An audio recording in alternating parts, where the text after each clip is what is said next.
Okay. We welcome to all the participants for this virtual CP meeting. On that one is particularly, if you look at that one is how to pitch and all these things is there in this startup, how to pitch and how to get it the investors. On that particular aspect, we have with us CA Jia Diwan.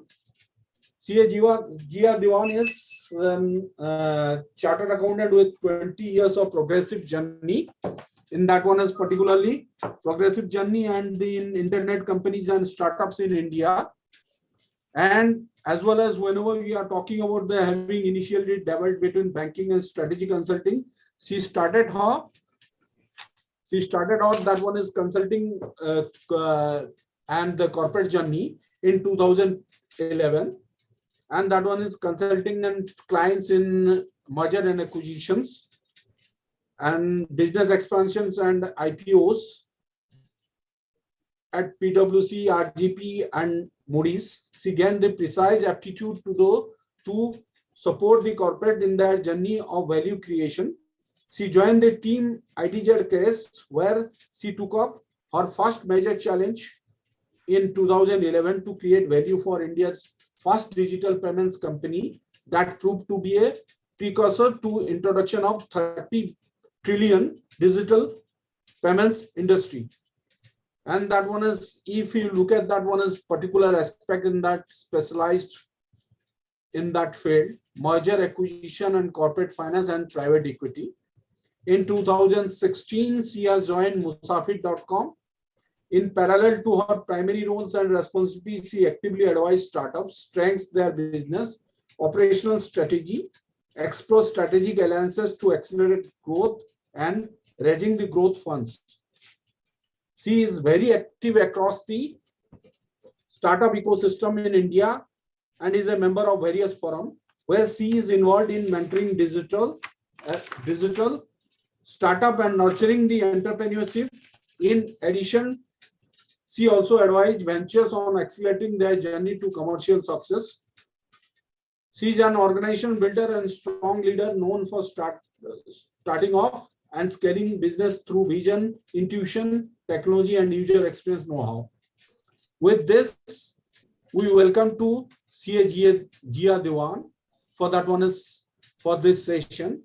With this, I'm handing over the session to CA Jia Diwan for that one is particularly on the startup pitching. Thank you, ma'am. Thank you, Dr. Sambit. Thank you very much for a detailed introduction. I think now people will know, the attendees would know that I come from extensive experience with the startups, and that's an interesting field actually. And this is also a very talk after field, I would say so, because startup world is in the news every day. Whether you open any digital forum or you open any newspaper, there are a lot of stories which float around startups, especially stories with respect to how startups are becoming unicorn across the country. We just crossed 100 unicorns in our country, right? And how they are creating value, how they are bringing in change in the country, how they are bringing in social impacts, how they are actually changing the face of a lot of industries. Right. So startups are a segment which everyone is right now looking at, tracking, feeling inspired, aspiring to be startups. And I'm sure there are participants here as well who are either entrepreneurs themselves or are aspiring to be entrepreneurs and are very close with the startup ecosystem in India. I must say that this is the right time to be in the Indian startup ecosystem, in whichever form it is. The contribution can come in any form, whether you yourself are an entrepreneur or you are part of the entrepreneurs team. This is the right time to be here, because the kind of innovation which is going on within the startup ecosystem right now is next to nothing actually, which we had seen ever. There's a lot happening.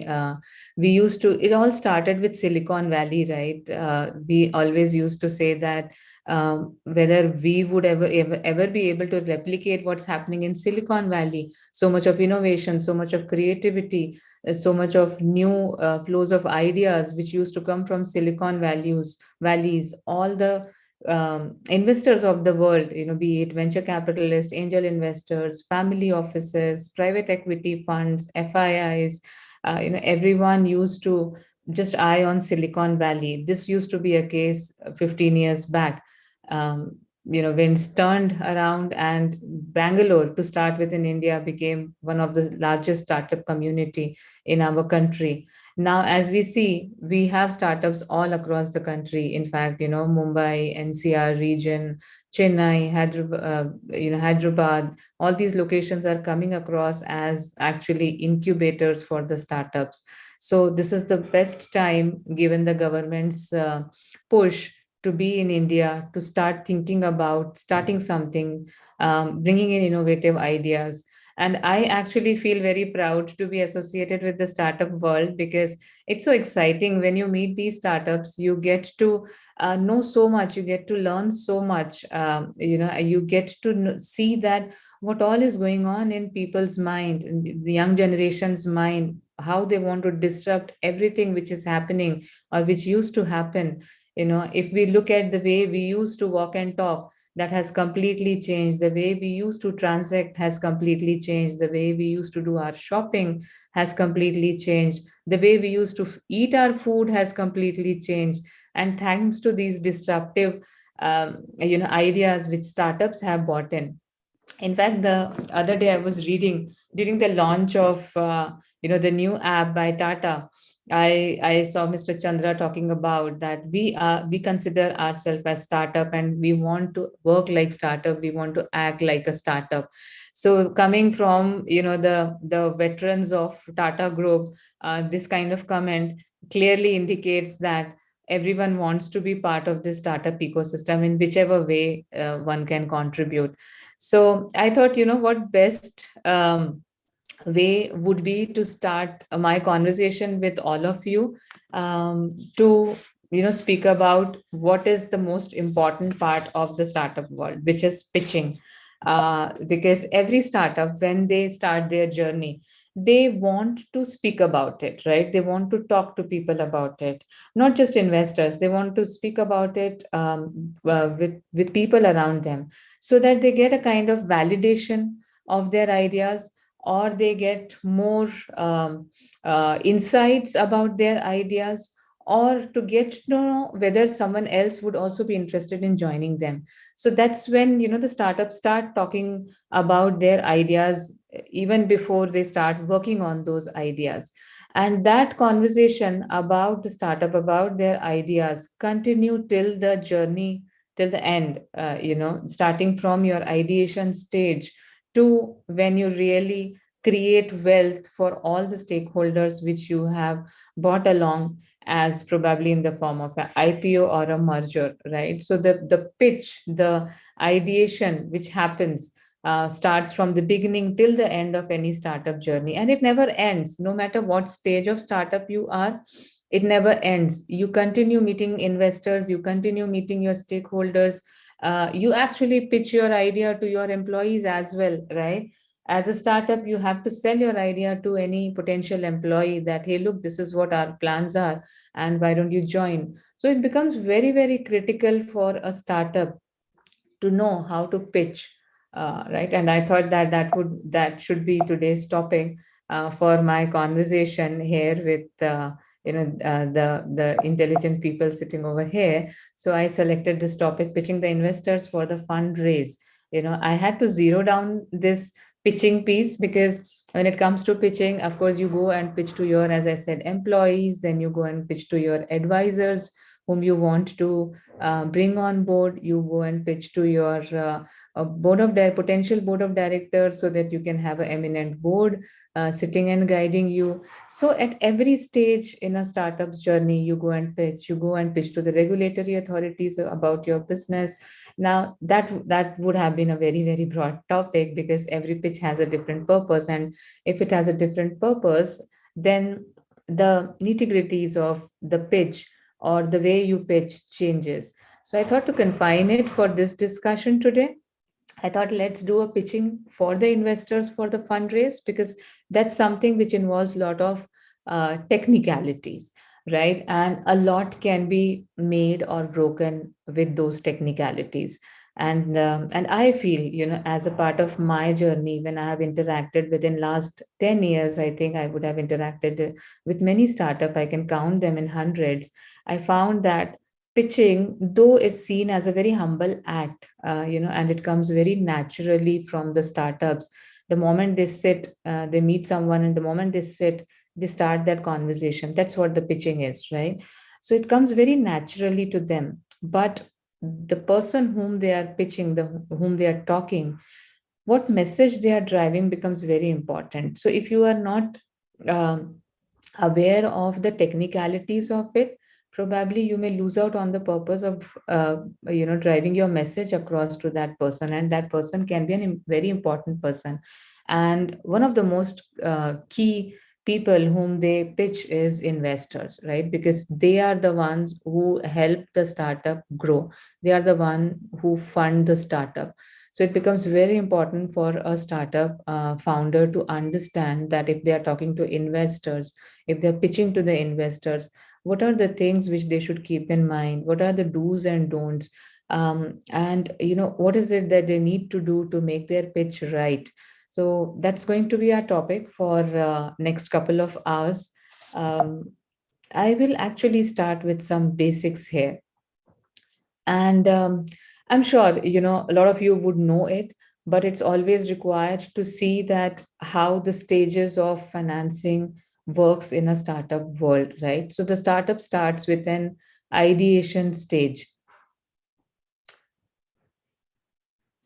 I think I'm just stopping here for a while. I think we have been joined by CA Dr. Raj Chawla. Dr. Raj, can you hear me? Yeah, good evening. Good evening. So, Dr. Raj Chawla is our Vice Chairman of the Committee on MSME. He has just joined in. Maybe I'll stop for a while, Dr. Raj, and would ask you to address the forum. Thank you, Giaji. Good evening to all. At the outset, I am happy to be a part of this virtual CPE meeting on pitching the investor for fundraise organized by the Committee on MSME Startup, ICI. We are thankful to all the participants and resource person CA Gia Dhawan for joining this virtual CPE meeting. The Government of India aimed to create a robust ecosystem that would encourage the establishment of startup enterprises, resulting in long-term economic growth and large-scale employment possibilities. Though this effort, the government hopes to empower startup to grow through innovation and design. Since the announcement of the initiative on January 16, 2016, several projects have been implemented to support the Honorable Prime Minister's vision of changing India into a country of job creator rather than job seeker. These programs have accelerated the startup culture with the Startup India initiative, recognizing startup and many enterprises taking advantage of the launching e-business venture in India. CAs play an important role in the execution of any startup business model and revenue model. As partner in nation development, it is unquestionably not only a professional opportunity, but also a responsibility for the greater good. The boom in the startup ecosystem had caught the attention of chartered accountants, some of whom are seeking an equity stake for the non-audit services they offer. As per regulation, auditors are not allowed to pick up a stake in the company they audit as the question of independence come into the picture. Hence, many chartered accountants are into regulatory and compliance services, startup advisory services, and providing complete non-business support to a startup from a structure, business plan, corporate law, ESOPs, documentation, agreement, functioning to angel round. Startups get all the services from the chartered accountant, including ideation on technical grounds, incubation, and monitoring. The investing CA can see the upside of an investment if the startup make it a big. The chartered accountants can provide advisory and professional services in the field of direct and indirect taxation, PAN, TAN, GST, registration, equity formation, and capital structuring, and accordingly compliance with the respective regulatory authority and law in relating to shop and establishment registration, provident fund, employee state insurance, ESIC, professional tax, ROC compliance, RBI, and FEMA compliances, and any other applicable law. We hope that your enhancement of the knowledge in the startup ecosystem helps you in the future endeavor. Thanks and best of luck for your future professional and personal endeavor. Thank you, ma'am. Thank you for spending this valuable time. Thank you, Dr. Chawla. Thank you, ma'am. Thank you. It's great to hear from you. My pleasure. Nothing. Please continue now. Sure. Okay. Moving on, I'm sure this is an interesting topic for everyone when we are talking about startup fundraise, right? I mean, every day a new unicorn coming in. I think this becomes very appealing for the younger entrepreneur who are actually aspiring and dreaming to create something and bring changes in the country. I take this privilege to actually try to share my knowledge on the pitching, the best way of pitching to an investor. Right. So we were on the financing stages, and so there are different stages in a startup. When you start your startup, when you start thinking about a startup, right? That's at an ideation stage. When you are just trying to assess the opportunity, what are the opportunities which are available there, which is based on your idea? What are the alternatives to that idea? What is the form which I will try to create as a startup? What is going to be my business plan? What is it that will bring me money to sustain and survive my idea? What is it which I will have to create to bring my idea to a startup stage? So these are the things which are there in a person's mind when he or she is thinking about starting a startup. It's at an ideation stage. That's where they also get an opportunity to raise the fund, which is called your seed fund or the angel fund, right?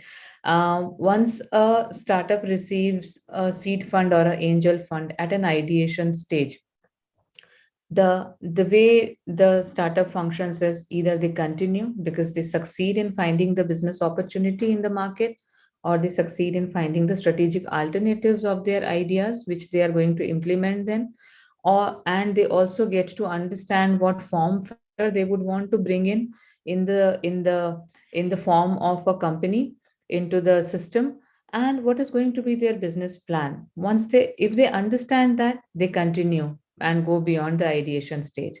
If they need any modifications, they do the modifications if they are getting to know about strategic alternatives, and they move on from ideation stage. If it gets stuck that already there is a saturated market of their idea which they are bringing in, or they are hitting a glass ceiling in terms of the product, probably the product is obsolete, then that's time when at the ideation stage the startups get abandoned. It doesn't go further. But fortunately, if it goes further, it moves into the R&D stage, wherein you try to develop your product with the fund which you have received from the seed fund, right? And then when you try to develop the product, you want to spend money on the beta phase testing, real-time testing with the consumers, real-time consumers. You want to bring in your marketing plan. That's the time when a later stage seed funding comes, or a pre venture capital funds come into picture, which provides a startup a R&D funding, research and development funding. Again, if you are able to showcase your capability in terms of your product and services, you continue with your startup. A lot of startups fail at that stage because probably they do not find the product market fit. We will speak more about product market fit in our later discussions. Once they move on from that stage, which is a very happy stage but brings in a lot of challenges as well, the challenges in the form of acquiring new facilities, understanding about, when I say facilities, thinking about or acquiring an office space, acquiring warehouse space, acquiring space for building their plants, building the plant and machinery, thinking about their marketing plan, executing the marketing plan, strategizing how this plan is going to convert into revenue, and how the revenue is going to convert into a break-even path. That's when a lot of startups need funding to execute all these actionables, and they obtain fund. At that stage, a VC comes into picture, venture capitalist comes into picture.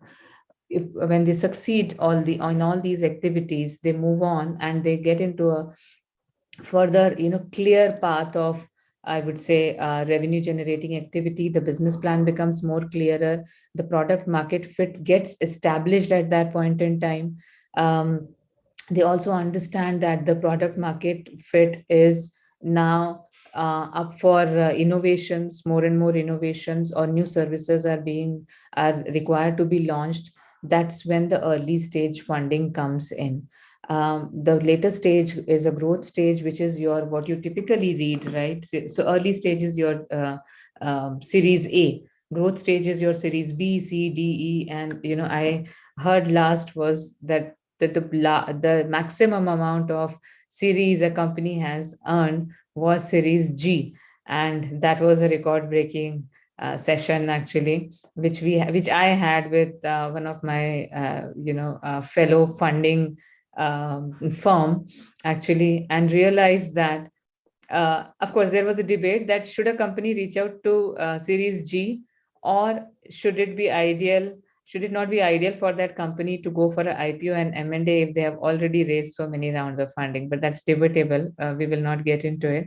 But growth stage includes all your series of funding, B, C, D, E, and F, G, whatever, till the time you do not establish the business viability, till the time you do not build a real brand for your entity, and you are ready to give exit to all your investors who have come at different stages of your startup. And you either lead for an IPO at that stage, or a merger, or an acquisition, or a joint venture, right? That's the final goal every startup, I think, aims for. And if you look at a typical cycle in 10 to 15 years time, mostly in the US, the companies cover this cycle.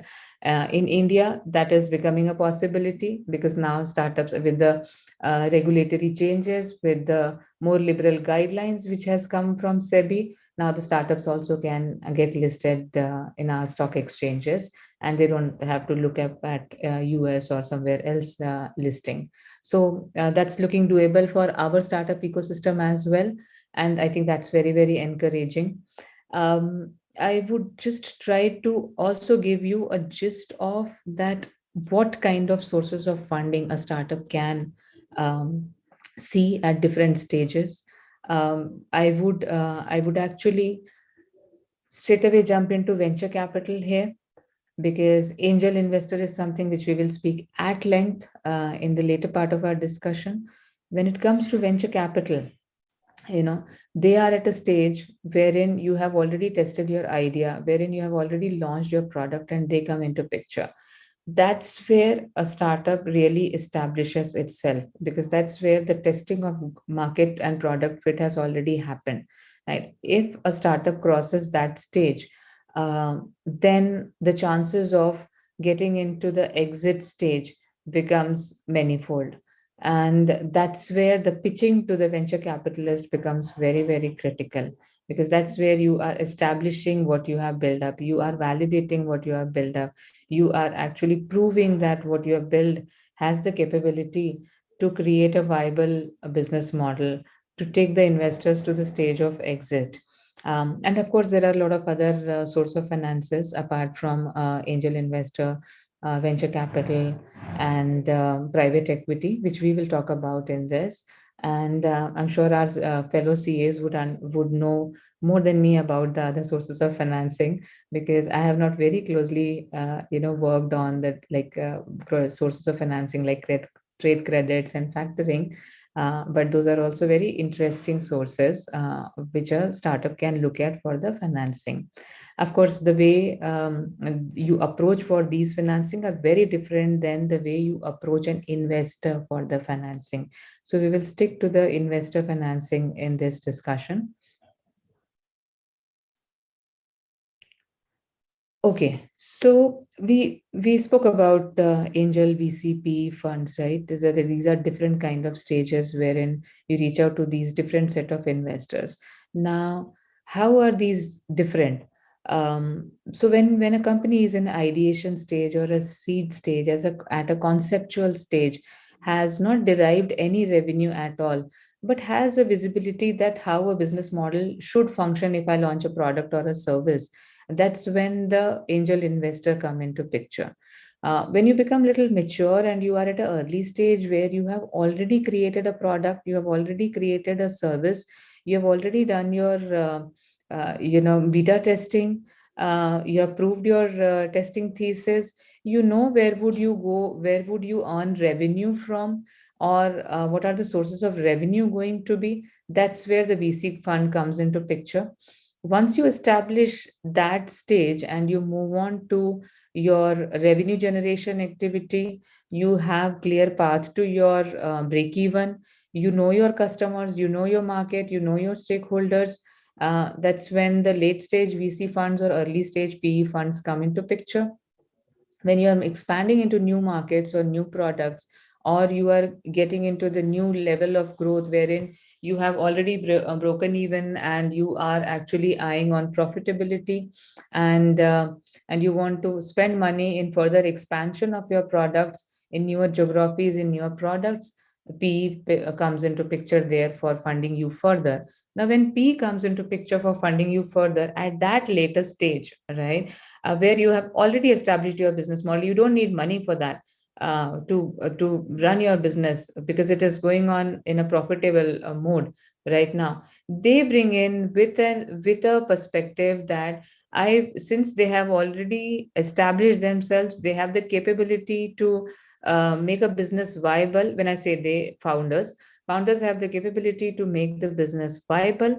This is the time I think I can have a confidence on this team and the already established business, that if I invest funds, we would be able to, along with the founders, replicate the same business success in probably newer geographies, in newer segments, in newer product categories, in newer service verticals. That's where they come into picture with a clear eye on the exit. Of course, all the investors come with the view of exit, but it's the most closest for the PEs when they come in. They come in to turn around the business completely. And they are very clear in their strategy that in 3 to 5 years' time, it used to be 5 to 7 years' time when 10 years back, when I started interacting with PE, they used to come into any company to keep a horizon of 5 to 7 years of investment, sometimes 10 as well of investment. But now with the changing ecosystem and ease of getting listed in the Nasdaq and sorry, in the BSE and NSE, their views have changed. They come into picture now for 3 to 5 years time frame. Their horizon is very short now, and they want to take the company to the IPO or to a merger and acquisition stage. That's where all the investors get their exit. That's the stage when all the stakeholders get the value of the investment which they had made so far in the startup.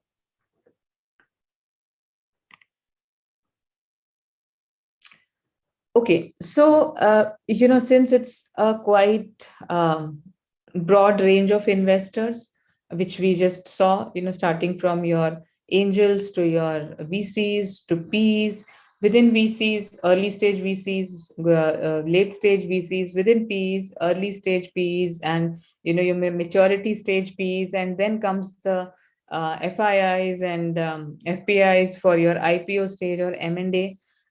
This I am actually confining this topic of our discussion to angel and seed, and probably pre-VC funding, to make it more crisp, to make it more, get more into the deeper discussion for the startups to understand that when they are reaching out to the investors first time, what are the do's and don'ts which they should do to ensure that you are cracking that pitch, you are getting that money which you deserve, you are getting that large check which is required for you to grow your business.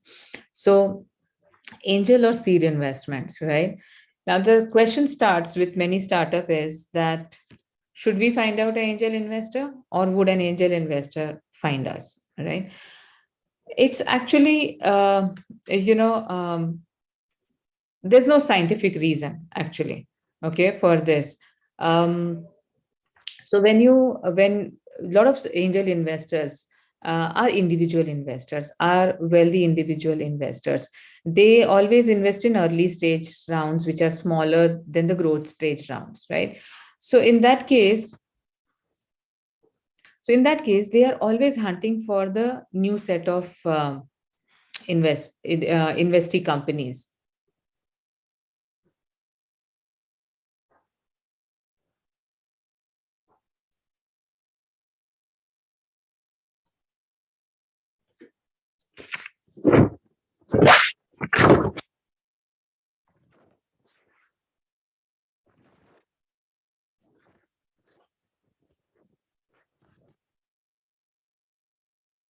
Am I audible?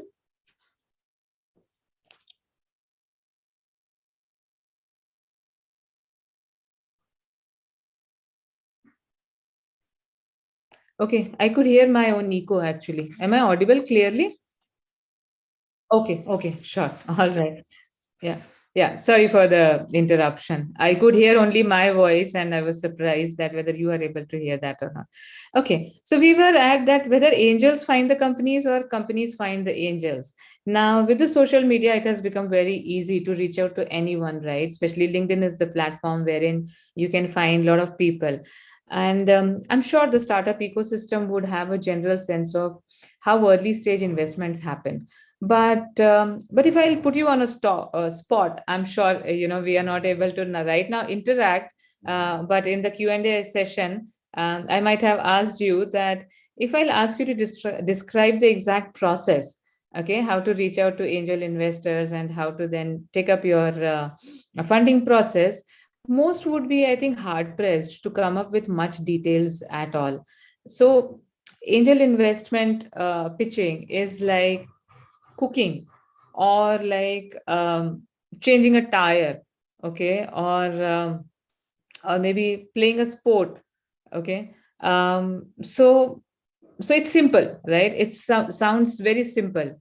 So the angel process is also simple in theory, but I must say a bit more complicated in practice, because you can see someone cooking and say that, hey, it's so easy to cook, but when you yourself go to cook, you understand that you need to know a lot of technicalities about it, right? Similarly, it's changing a tire. When you're looking at someone changing a tire, you feel that it's such a fun process, right? He did this activity in 10 minutes and it was such a smooth activity. I can also do that. But when you really go to do that, you really understand that there are a lot of technicalities which you need to know before you do this activity. And so is the case with sports, right? Now, angel investment process is also exactly the same. It looks very simple in theory, that you reach out to them, you make your pitch, you share a few documents with them, and boom, it's good to go. But there are a lot of complications in that. The angel process, let me tell you, is not a rocket science, but there are a lot of steps and there are some complexities as well. And there can definitely be some signs to do some of these steps well, to ensure that you are succeeding in this, and you are reaching out to, more importantly, you are reaching out to the right set of angel investors, so your search becomes more easy for the funding. Now, as I said, whether angels find companies or companies find angel, well, there is no scientific formula there. Angels have a way to keep their deal flow on. That's the typical term which they use, deal flows, right? It is primarily through their professional networks, or through being a part of the startup incubator or angel investing platforms, or through participating in startup hackathons. So there are a lot of forums nowadays, right? I'm sure you might have heard about companies like um, IPVs, Mumbai Angels, and Venture Catalyst. So there are a lot of such platforms which the angel investors use to hunt the right set of participants, actually. Because, and then there are other modes, like a lot of once you establish yourself as an angel investor, then you are known in that fraternity, and the companies reach out to you directly for asking for the funds, right? So these are the way of the deal flow generation for the startup, for the angel investors. Usually an angel investor evaluates about 50 to 100 startups for each single investment made. So that's the kind of number of companies they go through before taking one investment call. So you can understand the amount of deal flow, continuous deal flow, which happens at their end. That's the way for them to find out the companies. Now, how do you find out angel investor, right? It's easy. You can go to LinkedIn, you can search, and you might find a lot of it. But that's not technically the right way of doing that, because there are a lot of complexities which you should keep in your mind. A lot of angel investors, a lot of investors rather, not just angel investors, have their own thesis, have their own funds, have their own perceptions about certain industries, have their own likings and dislikings about certain sectors, right? So you need to actually shortlist based on what is best, which investor is best suitable for you to talk to, so that your strike rate becomes higher. Otherwise, you will end up having multiple such meetings in a day, and your focus on your business will get lost for that period of time, till the time you're raising funds, which is not good for any startup, because focus on the business is a key factor at that stage of your business. Now, um, so angel group needs applicants, right? And they want applicants who meet their investment criteria. As I mentioned, they have criteria, right? Either they would want to invest in a certain sector, or they would want to invest in a certain kind of services. They turn down a majority of the applications because they get so many, and the founders should not use actually a lot of superlatives in their introductory email which they are sending. They should be very crisp and clear, so that the angel investors clearly understand that what this company is doing, is it really fitting into my investment thesis, and then quickly takes a call to whether meet the company or not meet the company, right? Nobody will be turned on by claiming that, I'm going to be the next Amazon, or I'm going to be the next Facebook. One has to be really confident and direct and realistic in telling when approaching the angel investor, that hey, this is what I do, and I'm looking out for a fund. That is the direct conversation I think the startups should do. Once you start doing that, you become more focused, and you reach out to the right set of angel investors for your investment pitch.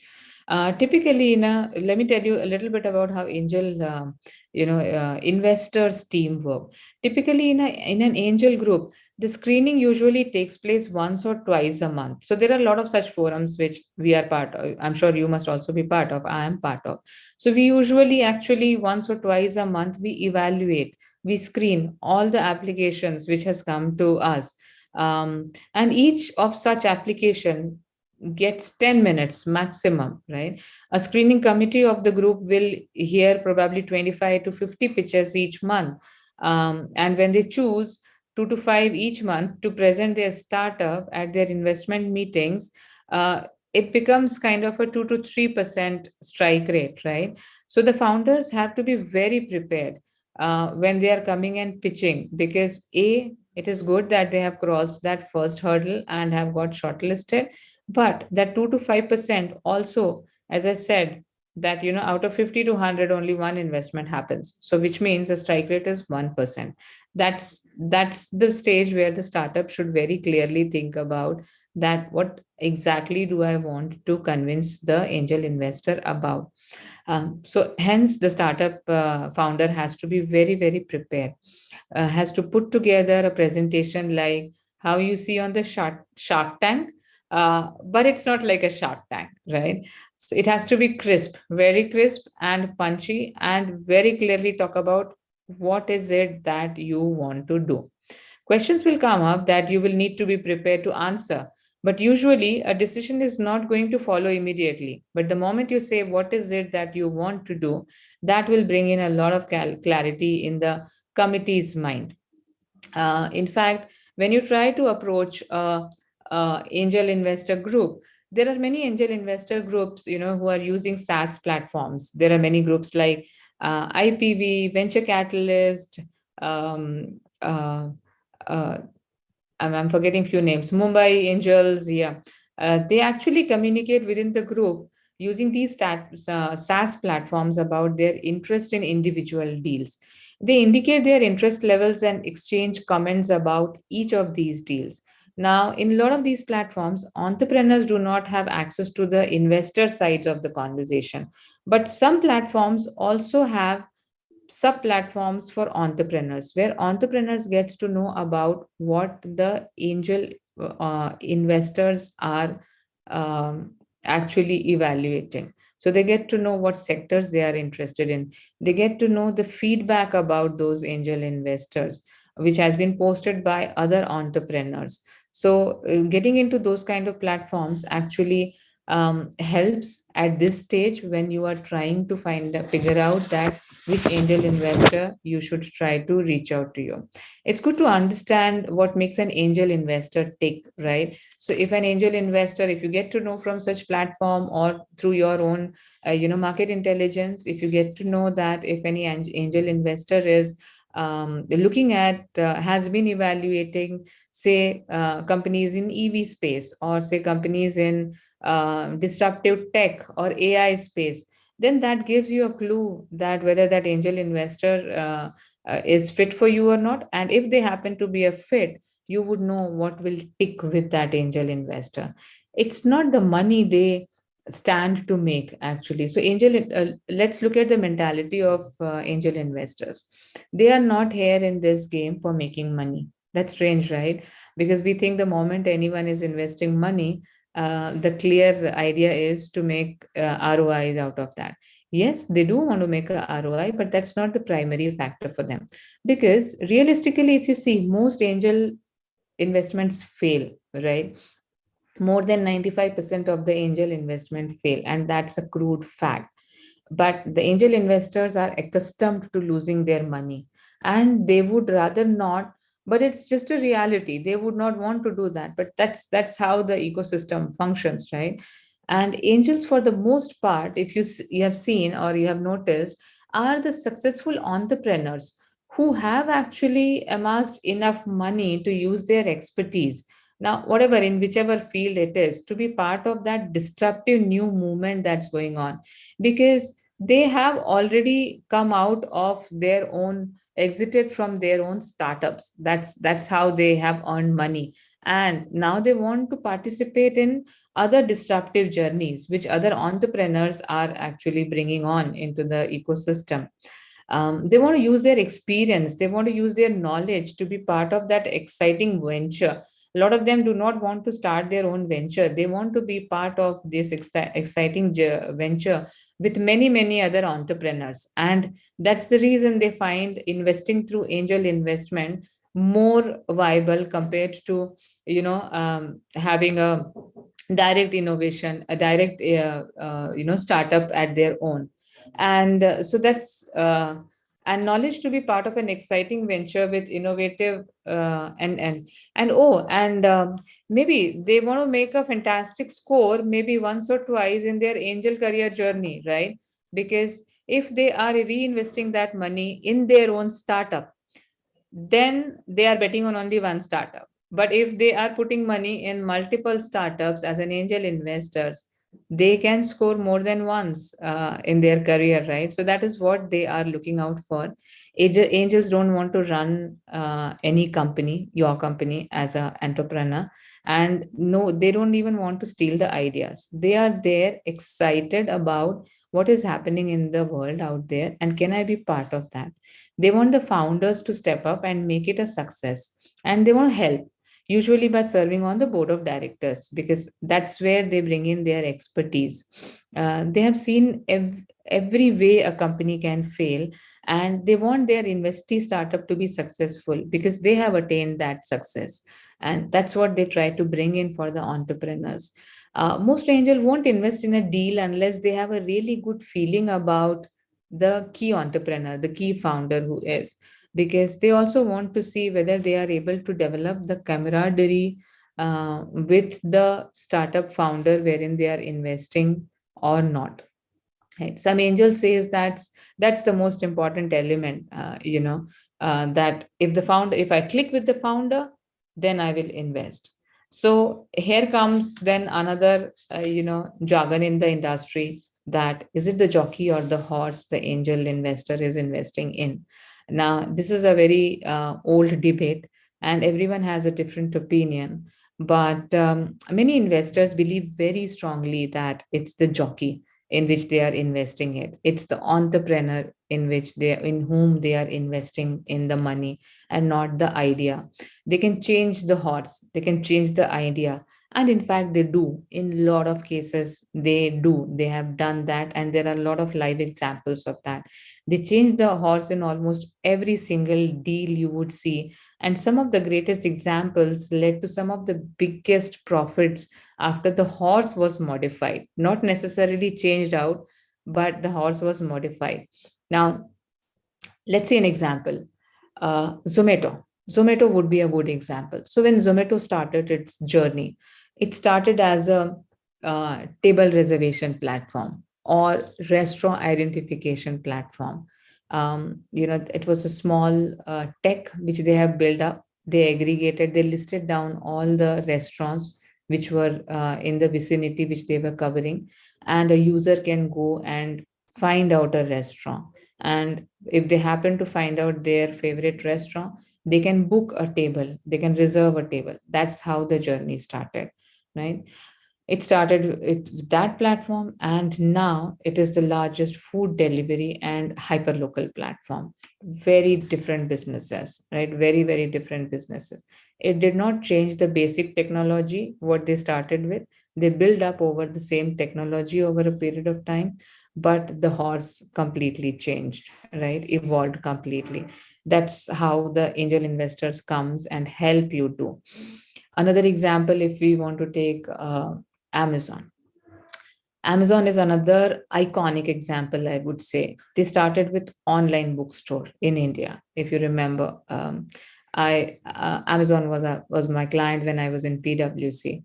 The first time I went to their office, I was like, "What are these guys doing?" They had a complete startup culture, complete startup. There were people in shorts and chappals sitting in the office, and working on their laptops. I don't know whether they had taken bath also or not, for how many days. And I was like, what is the kind of client I have got? And I was really upset with my partner that he has given me this client. And they were only into online books, right? And look at the way now they have changed. They are the world's most valuable brand, offering e-commerce, cloud computing, digital streaming, artificial intelligence, whatnot. So the horse changed, the horse evolved. That's what the angel investors come and do. They guide you, they guide the entrepreneurs to do that. And the jockey horse thing have made many hundreds of enjoyable hours of debates among the angel investor community. And there's no right or wrong answer to these questions. I have seen both. I've seen things where there was a brilliant idea which might have been an accident, and an average team that made a fabulous return out of that average idea. And I've also seen brilliant entrepreneurs who had two, three bad ideas in a row, but made the third or fourth one work in wonders, actually. So I think there are some that are both, which is why I think the investors will continue to have this question, continue to have this debate, whether jockey or the horse. Now, there are examples of horses also, right? Now, if you talk about horses, there are the best example is Flipkart, right? The product was is as is what it was yesterday. and the teams have changed, the founders have changed, the investors have evolved, investors have changed, but the horse remains the same. That's the perfect example of, is it a horse? Yes, that was a horse, right? So as I said, there is no perfect example, jockey or the horse. You need to decide how do you want to pitch, and we will touch upon that more as we go along in our discussion. Now, how do the angels decide which ones to work with, right? Mostly all angels go through some kind of screening process to separate the companies they do want to work from the ones they don't want to work from. Some solo angels may have firm criteria or a checklist they will follow, but many will be relatively informal and follow their gut. Uh, about which company to follow up on. Now, angels in a group or a network or a fund will typically put the deal through some kind of scouting or screening process, which is a formal process to check it to weigh, right? Now, if it is an individual angel investor, it mostly is their gut feeling. It mostly comes from the past experience which they have had. If they are coming from a fintech background, they understand fintech better, they try to bet more on fintech companies. If they are coming from service industry, they understand marketing and servicing and b2c and customer acquisition more. Their gut feeling always drives them towards those kind of ideas. If there is a group, as I mentioned, there are quite a few group in the country now who helps in evaluating the startups. If there are groups, they bring in a collective intelligence, and when this collective intelligence comes in, then that there comes a formal process. So typically the process would involve, right, to check whether it is fitting with their investment focus area, because there are a lot of funds which actually comes in with a thought process that we will invest in a certain sector, we will invest in a certain segment, we will invest in a certain industry, or we will invest in a company which is actually bringing an impact on a certain sect of the society, right? So whether it is fitting into their investment focus area or not. Also, what is going to be the upside potential of the investment? They also try to find out any red flags or any showstoppers, because that becomes very important for them to understand that whether the founders have earlier also started something, how did it end, are there any red flags to these ideas or the founders or the management team. And they also try to see that, what is the relative attractiveness compared to the other options vying for time, money, and attention. Because typically these groups are asking the angel investors to put money which can be invested in the startup, right?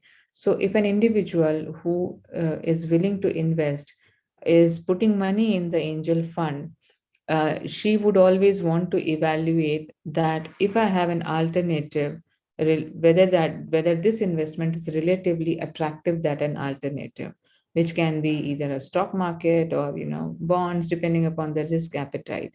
Um, but of course, the relative alternatives also are high risk alternatives. That's when you can compare it with a startup investment, because startup investments are considered mostly illiquid and high risk factors actually. So they try to evaluate all this very formally. They have a committee. They typically form a committee. This process is actually in our startup world, in our investment community, is referred to as scouting or screening. So they do form screening committees or a deal flow committee which evaluates. But regardless of what it is called, it serves as the first filter for separating the potential wheat from the chaff, as you say, right? So once you get screened through this, that's when your real interaction with the investors start.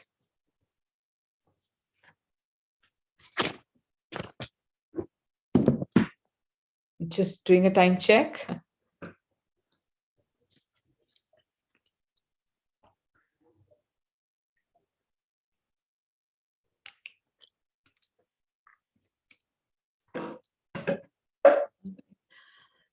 So now, if the company has gone through that screening round and has crossed that, right, there comes the deal. So deal stages. Typical deal stages are any good basic process will include the following actually things which are just listed down here. Once you get introduced to an angel investor or an angel fund, you start your interaction with them. That's the initial pitch meeting is called. We will deep dive into it more during our conversation here today, that what is the initial pitch meeting and what all needs to be covered in that initial pitch meeting, what are the do's and don'ts, what you should and should not do in this initial pitch meeting. Uh, if the initial pitch meeting goes well and the investors are sold on the idea or product or service, then the founders get another chance to showcase the capabilities in a more detailed meeting with the same set of investors, probably with more additional team members. And that's called a deep diving meeting. You once you cross that as well, a due diligence phase starts for you. The goal alignments come into picture. Goal alignment is a very very important part of any deal, because it's very important, especially with the angel investors. It's very important to align your goals. Now, as we discussed in detail, that angel investors sole motto is not their ROI, return on investment. They are looking out for helping the company grow in the way they want it to grow, right? So a lot of time the horses change, as I mentioned. So there has to be a clear goal alignment at the deal stage itself. Whether the passion which, whether the idea which the startup, the entrepreneur is bringing on the table, is the angel investor aligned with the same goal, or is coming with a thought process that I'm betting on this jockey, but I'm sure that I'm going to change this horse. Now, are you also ready to change that horse or not? Or are you really very confident that your own horse will take you to the next stage? So that's where the goal alignment comes into picture. I'm sure a lot of you would have watched Shark Tank. Now, in the Shark Tank, a lot of the sharks, as they called it, a lot of sharks actually, when they were looking at the pitch, when they were evaluating, a lot of them, most of the time, said that, "Hey, look, I would invest in your idea." And you will come along with me as a co-founder. I will take so and so percentage, but you will do what I want you to do. We will change this product, and I'm sure you might have noticed that. So that's the my that's the place where you need to understand that whether your goals are aligning or not. And once it is aligned, I think put together, angels are the best investors in any startup's journey, to take them to the next level and the next level and the next level, actually. So goal alignment becomes very very important at this stage. Negotiation of terms, uh, we'll not get into detail into that, because that itself is a very very vast topic, that how do you negotiate on terms. That also includes your valuation matrices, your multiples, your comparables, your relative analysis, and a lot more. So but negotiation of terms is a very very important a factor which you need to consider at the deal stage itself. Solicitation of soft circles, which means that you need to understand that what are the terms and conditions on which the angel investor is coming at. Whether it is, so a lot of investors come at terms and conditions like, they would want a discount in the next round when the VC fund is getting raised. They would need a board seat. They would need certain authorization in terms of getting the data and the financials from the organization. So there are a lot of such things, a lot of clauses which come into picture, and you need to be very very mindful of that. Taking an advice becomes very important there. syndication, what syndication you are getting into, and of course the closure of the documents, your term sheets and shareholders agreement, or if it is through a convertible note, the right set of documentations in the place and stuff like that. So this becomes kind of a hygiene list for a startup to understand any typical deal stage, I would say. So, what are the materials required for this, right? And these are typically at the beginning, there are only really two documents the founder needs. Okay, three documents. One of them, actually, you need two versions. These documents are an executive summary, which we called teaser, and a slide deck. Now, slide deck and your information memorandum are more or less same.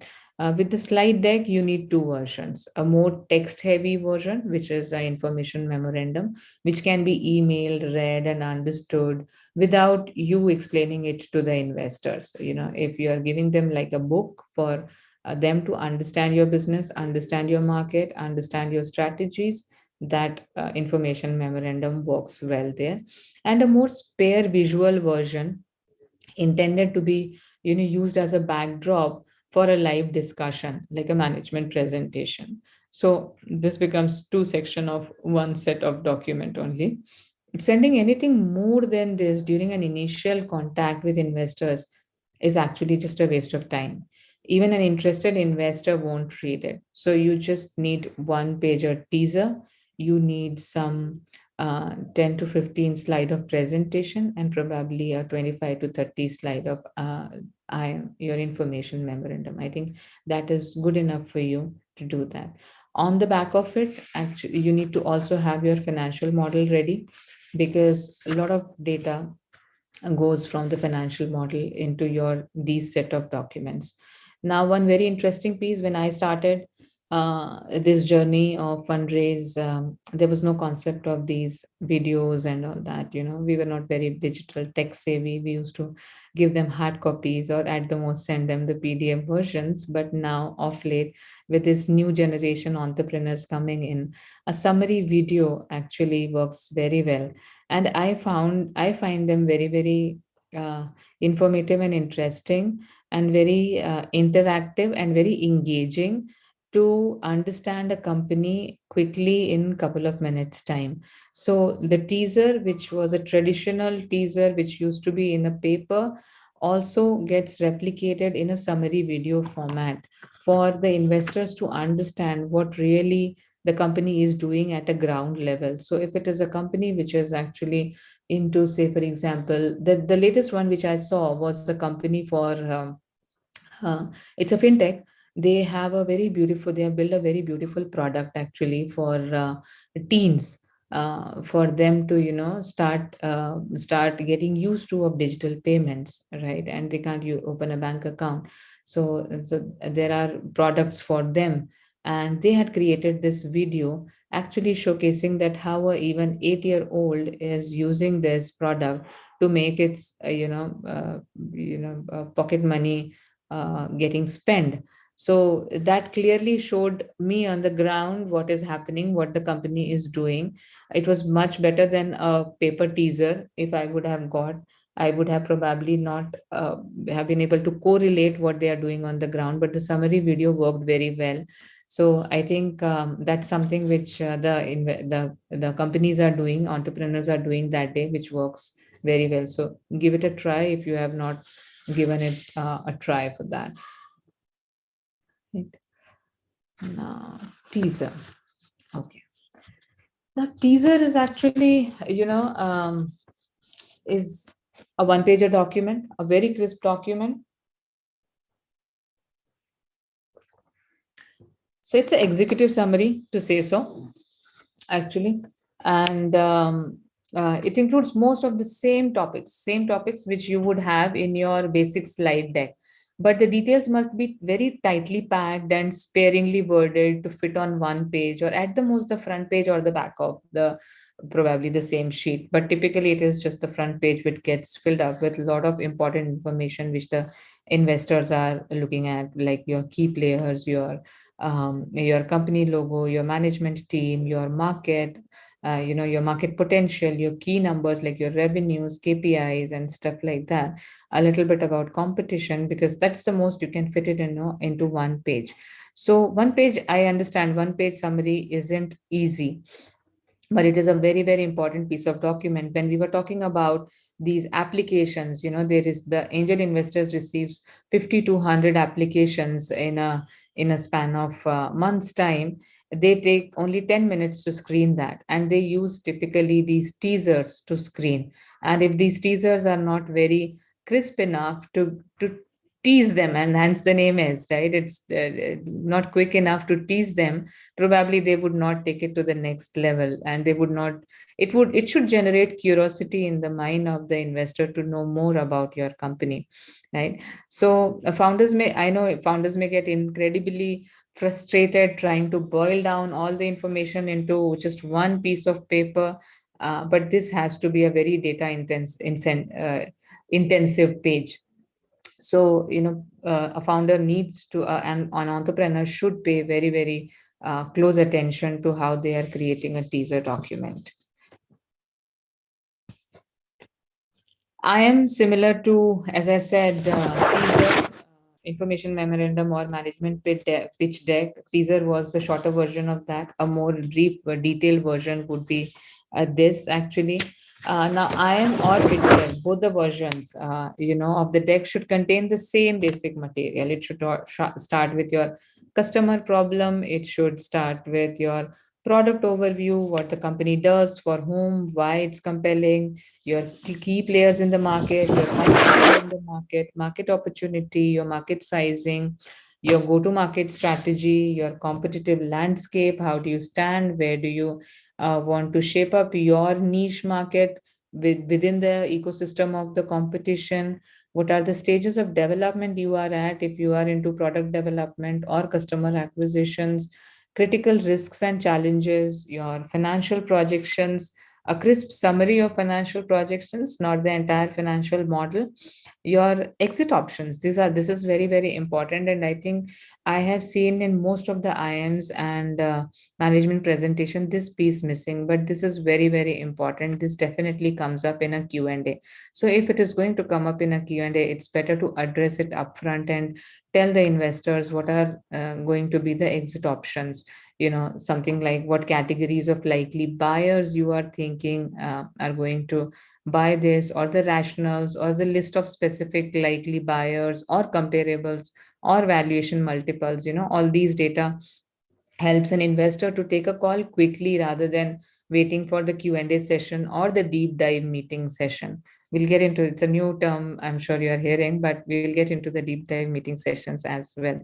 And of course, the funding requirement, that what is the requirement? How are you going to use that? What are your plans for how many quarters or years, or what period of time this fund would be enough for you till the time you become a profitable company or a cash generating company, or you raise another round of funding. That's about it. So these are the additional informations which actually are very, very essential for you to tell your story to the investor actually.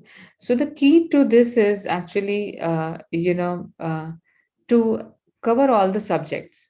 Okay, that's the formula, and wherein you have to attach all the strings together into a coherent and engaging narrative flow.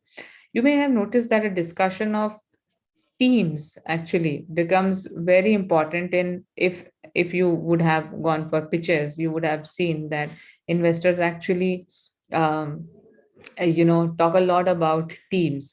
Now that becomes very important for any founder to explain it upfront, that who's the team, who are the co-founders, what is the management team, how is the team on the ground looks like, and that's how you need to make them build confidence on your company.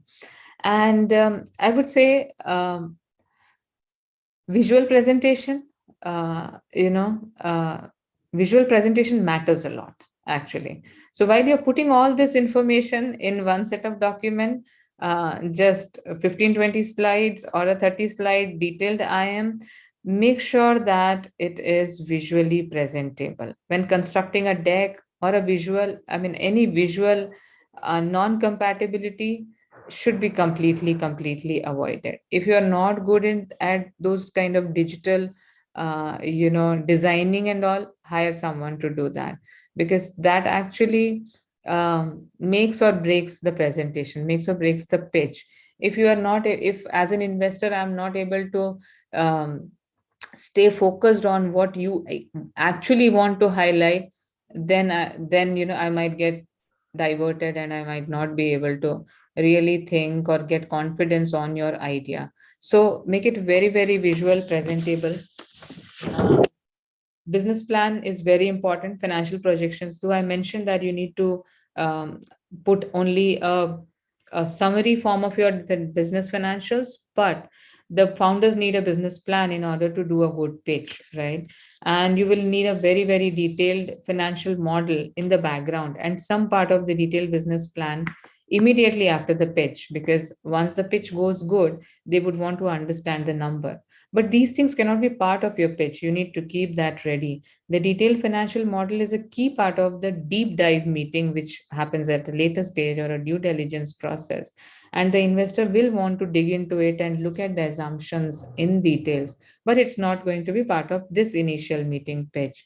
So, it's very important that similar to a big MBA style business plan, uh, which may have a lot of value and planning and analysis process, but it's just that a planning document is not a communication document. So you have to keep it ready. Like they say, plans are worthless, but planning is everything, right? So you need to do a clear planning of your financial model and keep it ready. So these are few things which I think every IM or a pitch deck should hold. Now, I'll take this quickly. So, pitch deck. Okay. Now we have seen what all is required for your pitch, uh, but the pitch deck is actually it changes based on what round of funding you are at. Actually, the angel round or a seed round pitch deck would be different than your. Let me do a time check to see if I can cover this up in detail. I think let's do it quickly. Okay. Um, an angel round or a pitch deck would be different than your Series A round or a pitch deck compared to Series B round or a pitch deck or a IPO round and a pitch deck. Just to quickly cover your Series A round, your angel round, let's understand that the guy is coming and actually putting 500 $500, $5,000 to $1 million, right?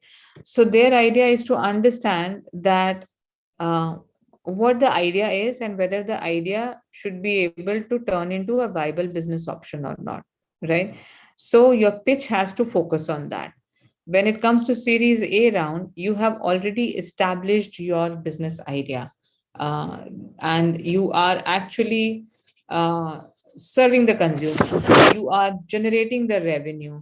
You have the product ready. You have kind of done the product market fit. So, which means you are at a much stable stage compared to what you were at the pitch stage for the seed funding round, right?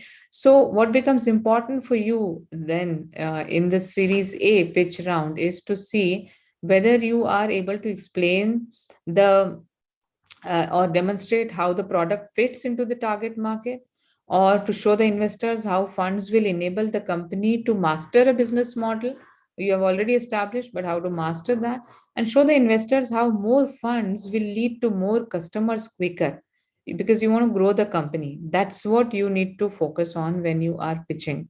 So the investor profile may change in this round. Some investors specialize in follow-on rounds, other in very early stage investment. Do your research, tailor your story to the questions of the prospective investors when you are doing a Series A round. When you're in Series B round pitch deck, it actually focuses on the scaling up of the business.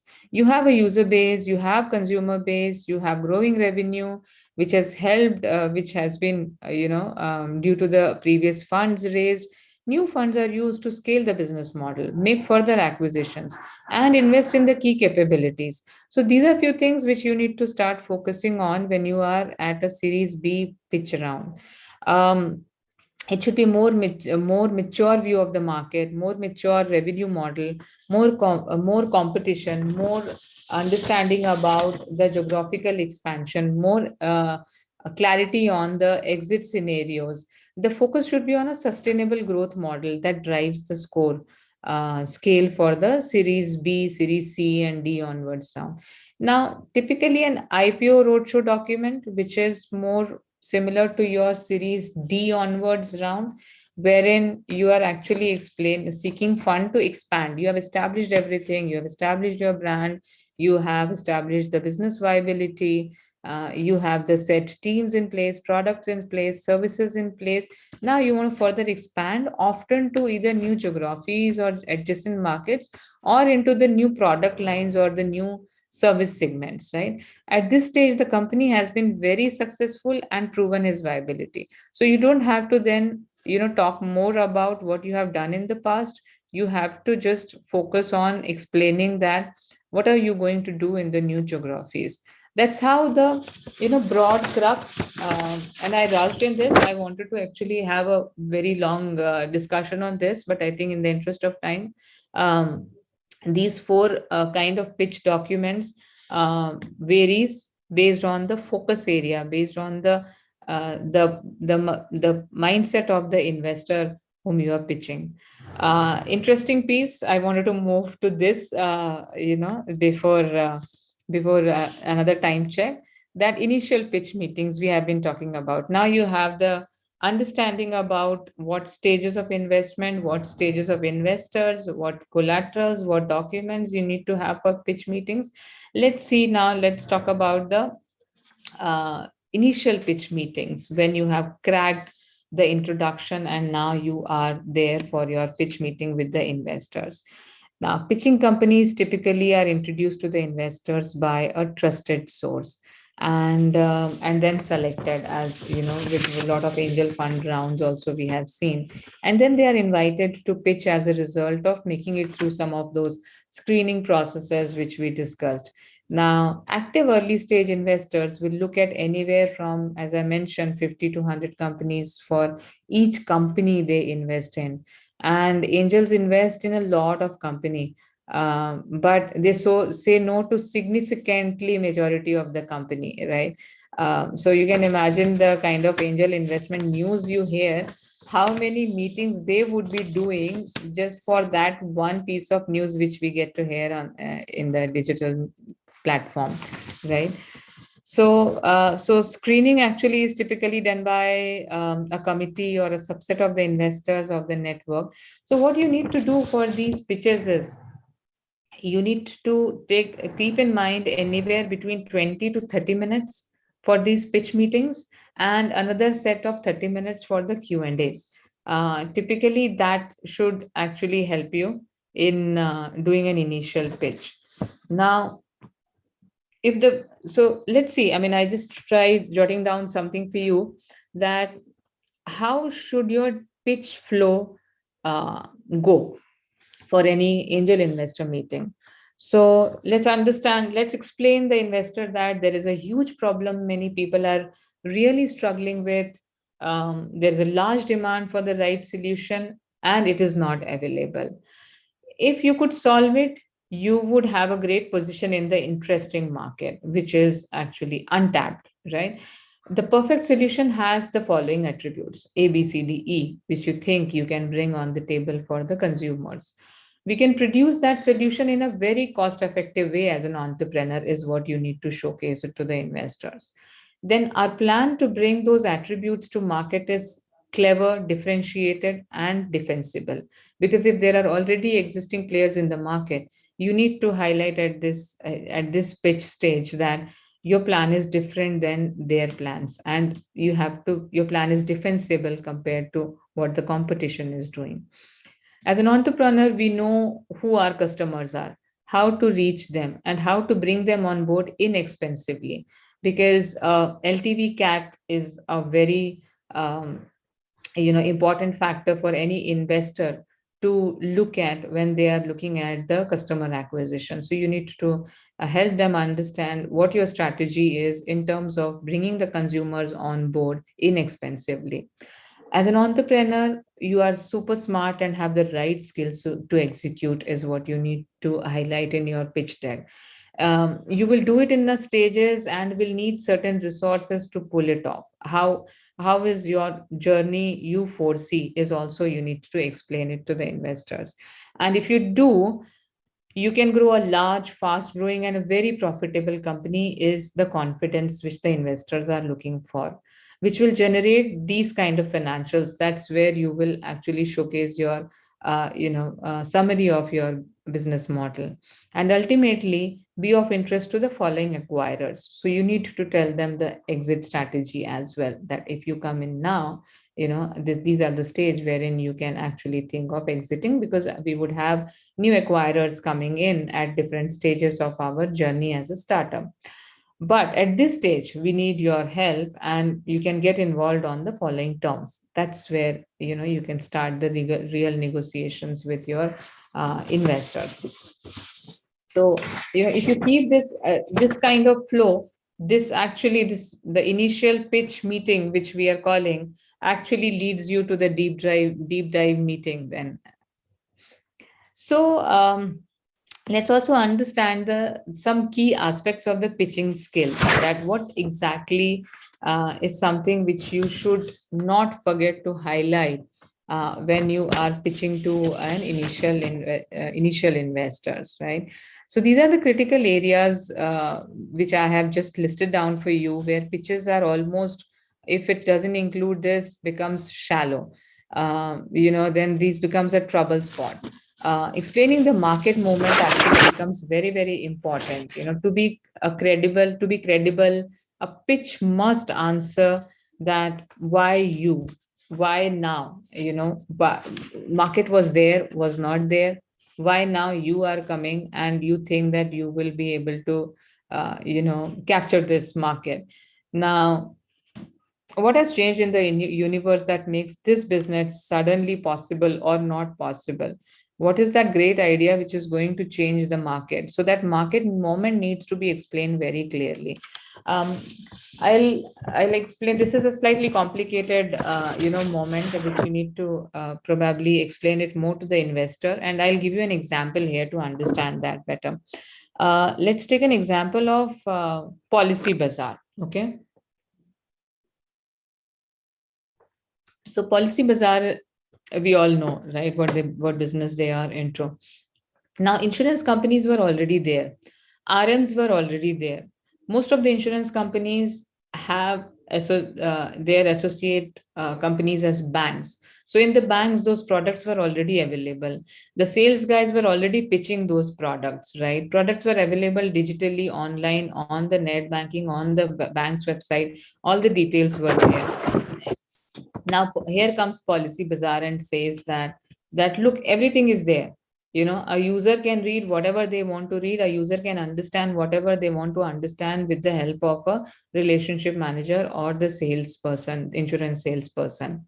But here is the market, that no one actually meets 10 different set of relationship manager to understand that which product is better for them, to understand which policy to buy, to understand what are the pros and cons and compare with each policy, right? That becomes a very tedious exercise. So here comes a market moment wherein I am coming here and actually comparing whatever policy a user wants to compare, and giving them a summarized result that look, this is the best possible result for you, right? So here the Policy Bazaar actually very clearly understands that why me and why now. The companies were already there, the policies were also getting sold, but if I come here, I can disrupt the way the market is going on. And I think this is the right time, because there is no other player in the system right now who can do this. So you also need to find out, the way Policy Bazaar actually found out their niche. You will also have some or the other such kind of market moment for you. why you, why your idea, why now your idea, is something that needs to be explained to the investors very clearly. And I think that's a very important tick in the mind of an angel investor, that yes, this is the company which I think can either disrupt or bring in more innovation in the already existing system. So that this point becomes very, very important for you to explain it to the investors. Second important point is detailing about go to market, right? A founder has to be specific about how they are going to crack their market. Selling is really hard, especially to a certain type of customers. So they're going to need to convince investor that they have a very specific and detailed plan or a business model innovation that is going to allow them to acquire the so and so number of users, their intended number of users, um, and there is a customer affordability as well for their product. What they need to convince the investors, however, instead of convincing that I'm going to reach out to these many consumers and they are going to become my consumers, I'm going to acquire them, what is more important for them to actually explain is that why that user will get converted actually, and what is going to be the CAC LTV. CAC LTV explanation becomes very, very important again in go to market as well, because of the customer acquisition cost. That's again a big topic, and I'm sure most of you are expert in that. Maybe we can cover it up later if required. But that's a place where you need to make them understand that what is the CAC LTV, what is the detailing of the go-to-market strategy. Right? Um, the third one, which I have listed down for you, is assuming fast consumer behavior change. Right? This is another important factor because making assumptions about how target customers' behavior is magically going to change is actually not going to work for your investors. So if you're launching a healthy snack startup, say for example, or any digital payment startup, or any different marketplace, or any trading platform, the customer behavior is not going to change magically just because you have launched a product, right? You need to actually tell the laws of physics and gravity, that how you are going to change this behavior in the consumer. That's what you need to explain, and not that I'm just going to launch this product and consumers are going to buy. You need to get into that behavioral change magic and explain it to the investors. uh, the next one in my list is paying insufficient attention to buying priorities. Now, that's a negative point, and I wanted this to highlight because a lot of times, as an entrepreneur, one might not talk about buying priorities. There's an insufficient attention to that. Certainly, someone will want the startup's product or services. But unfortunately, their immediately addressable market is limited to the people for whom buying their product or taking their services is a top priority, but for others that might not be. So it becomes very important to explain them your total addressable market, your serviceable available market. So we call it TAM. I'm sure you are aware of those terms, TAM, SAM, and a serviceable obtainable market, that's called SOM. So TAM, SAM, and SOM is something which you need to really clearly articulate to your investors. Omitting the marketing skills, this is a very common thing which I have seen in a lot of presentations, that you undermine the entrepreneurs, a lot of time undermine marketing skills, which is your go-to-market strategy. The founders mostly are not an expert in marketing, but they try to showcase that they are expert in marketing and they are actually doing everything at their own. I think there's no harm in accepting that not all entrepreneurs are expert in marketing, and identifying the need to bring in the external people to help you in the marketing.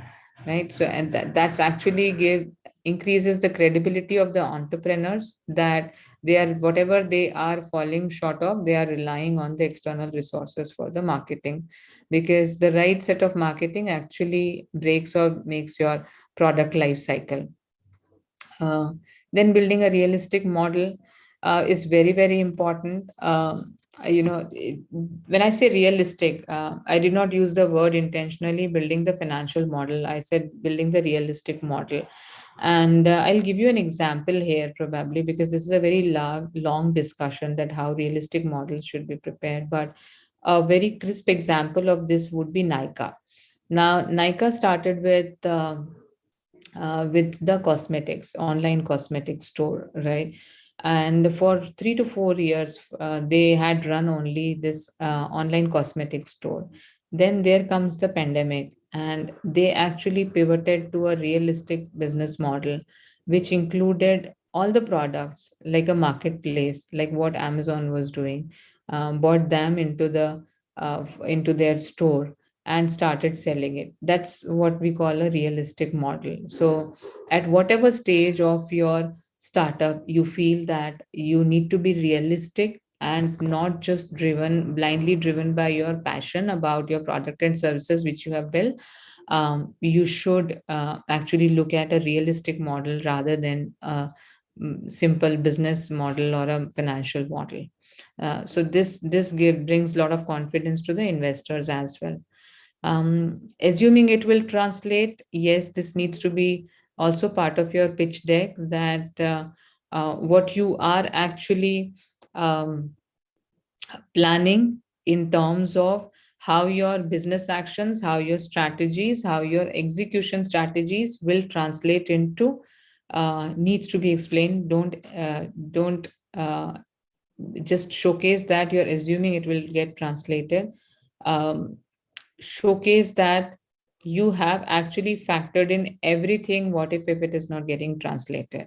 How are you going to pivot? What are the various ways you would be able to diversify or do horizontal integration or vertical integration if something is not going to work? Because let's understand that this pitch we are talking about is at an angel investment stage, and remember we spoke about goal alignment. Now here comes the direct correlation with the goal alignment. So whether the action which you are doing, it will get translated to the result what you are thinking right now, and what if it doesn't do, what are the other options you have right now in your mind. When you discuss that, goal alignment exercise becomes very easy with the investors, right? um, Competitive advantage definitely is something which you should speak upfront rather than waiting for this question. And of course, exit scenarios. And I think I've highlighted that enough number of times, that exit discussing upfront the existing scenarios with the investors become very important, because again, with their goal alignment, it becomes clear that if they're coming here for the long run, what are the options they would have in terms of their exit.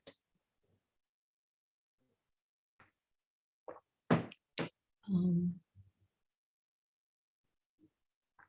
this interesting piece I wanted to bring in, because I was not sure about the profiles of the participants, but I think so impact investors are the ones like your CDCs, LFR equity, your IFCs of the world, who actually invest in the startups who are creating social impacts, right?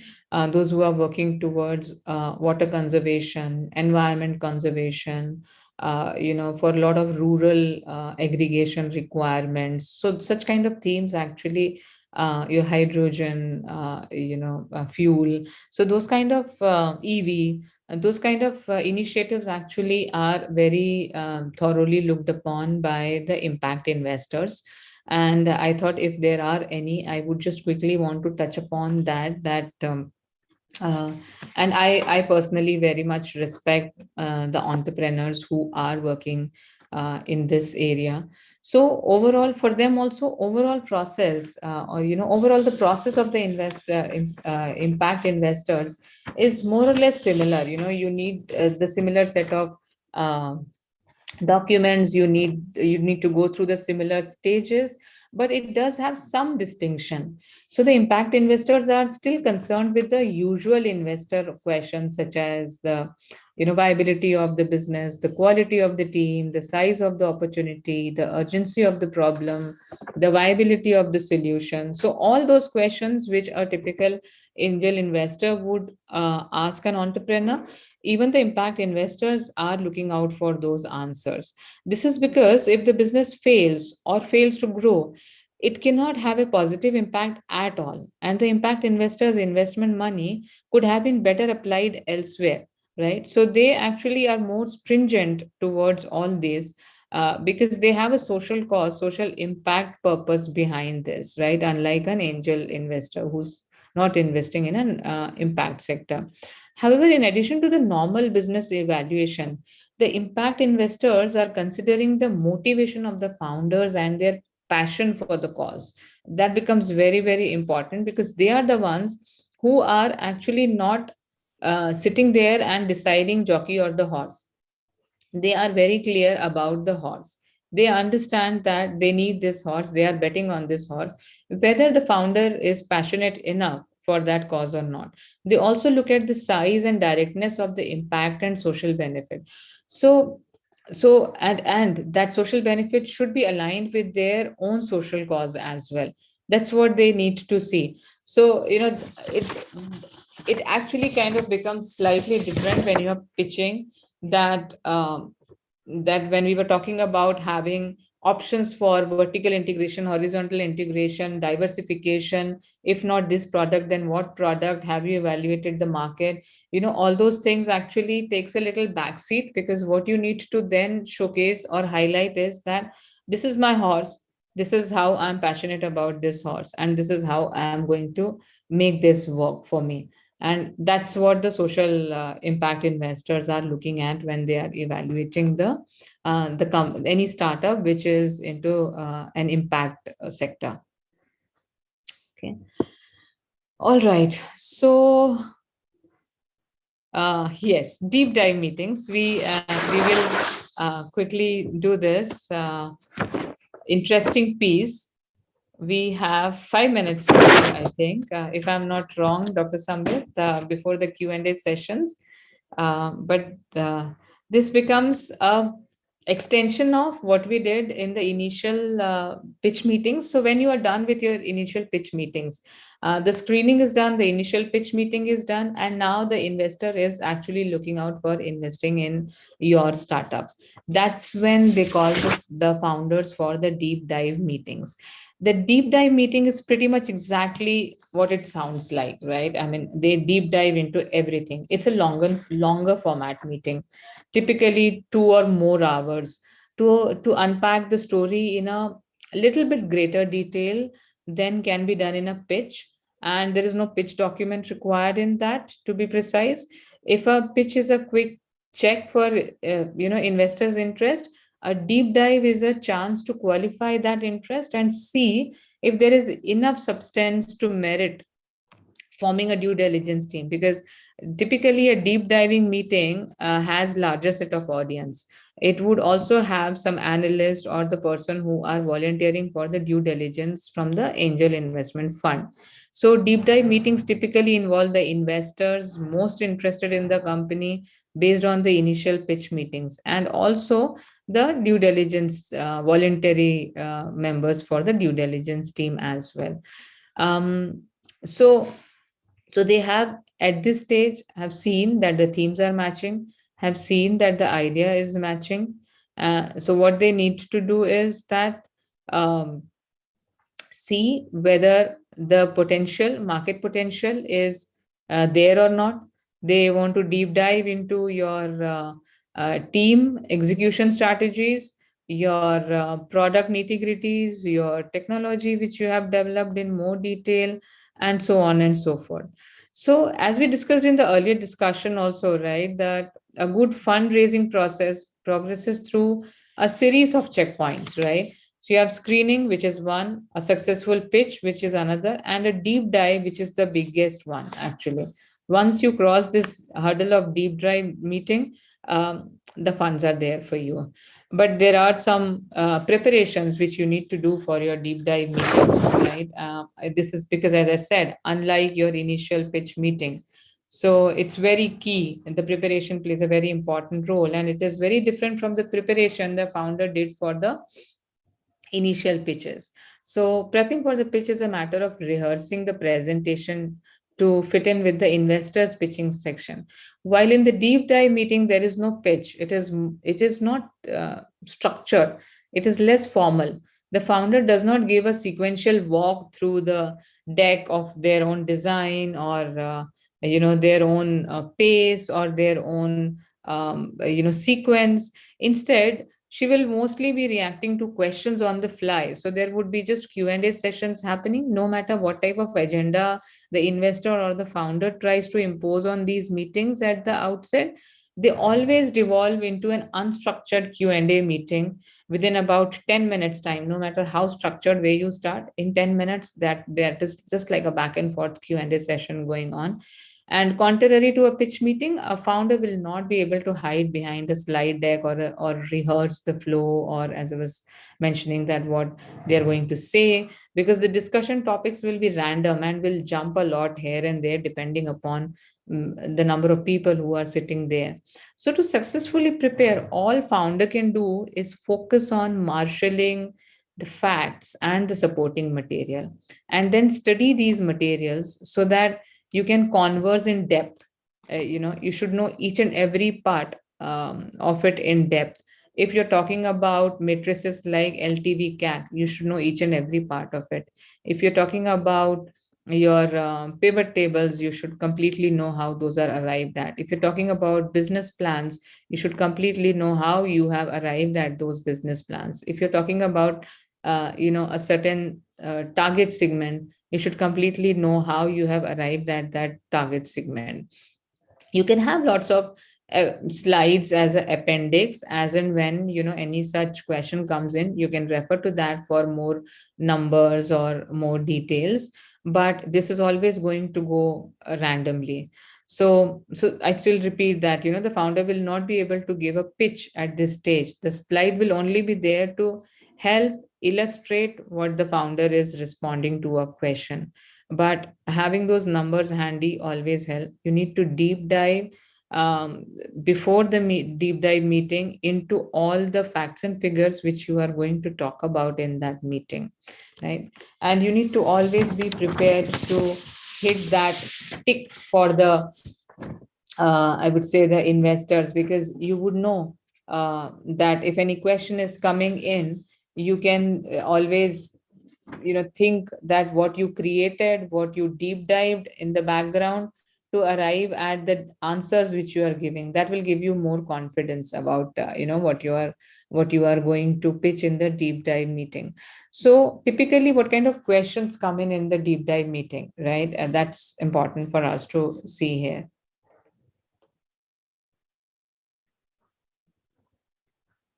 Yeah. So questions which typically comes in are long-term company objectives, that you are investing at this stage.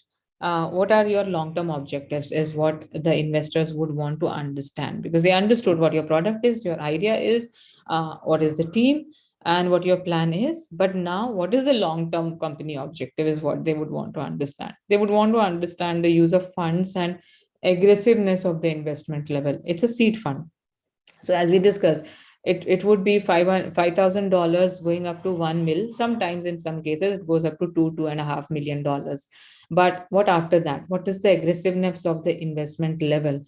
How fast do you want to go? And how fast do you want to raise the next level of investment is what they would clearly want to understand. This again goes back to our goal alignment discussion, which we had for the investors. Long range financing plans and assumptions. So what are the long range financing plans and assumptions? Because this plays a key role, because angel investors, when they come in, even if they sign a small check, the share which they take as an equity is larger because they are taking the highest amount of risk. They are coming at a very early stage when no one has invested money. Founders might have invested money, but it is primarily about, founders sweat which goes into it rather than money which goes into it. So the majority of the investment is coming from the angel investor. So they take the larger, they pay the smallest check size, and they take the largest equity pie in any deal round, actually. So they need to understand that what are going to be the financing plans. If it is going to be an equity fundraise, their holdings will get diluted. So are there other financing plans available? And in the initial slides we discussed about those financing plans, like your venture debts and mezzanine funds and your factoring and bills receivables and stuff like that. So what are other those options available, so that you don't end up, so that the investor doesn't end up diluting at a early stage itself. So, and what are the assumptions behind that is something which is very much required to address. You need to be prepared to talk about that in the deep dive meeting. Exit strategies, clearly need to talk about expectations on size and time, because you are an entrepreneur. You understand that you are not getting into this game only for creating valuation and exiting. You want to create something big. Probably you want to take this company to the IPO level in next 8 to 10 years time. So those expectation needs to be very clear, and hence the goal alignment comes into picture. So the last part of the a deep dive meeting is all about goal alignment, and you need, as an entrepreneur, one has to address all these things clearly with the investors before you sign the deal.